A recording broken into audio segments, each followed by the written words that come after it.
4:41 กลับบ้านซ้อมมื้อวันที่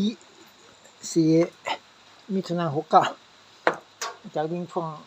3:13 ไป3รอบกับกี่โมง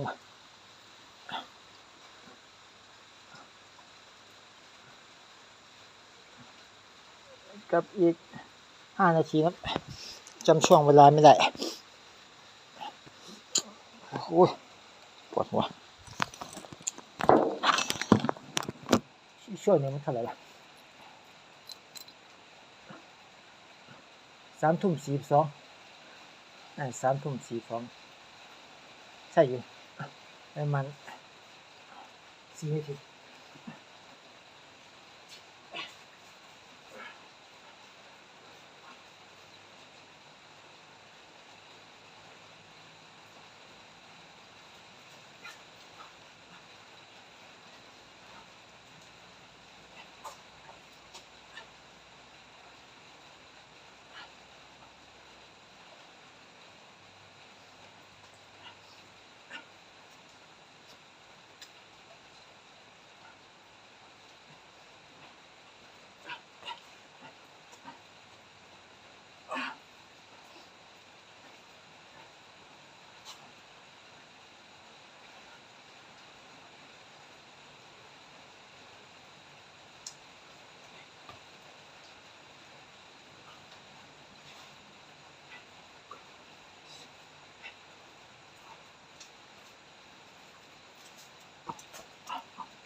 เขียนนี่คุณแม่ไม่ฟิตนะมันกินเบียร์พี่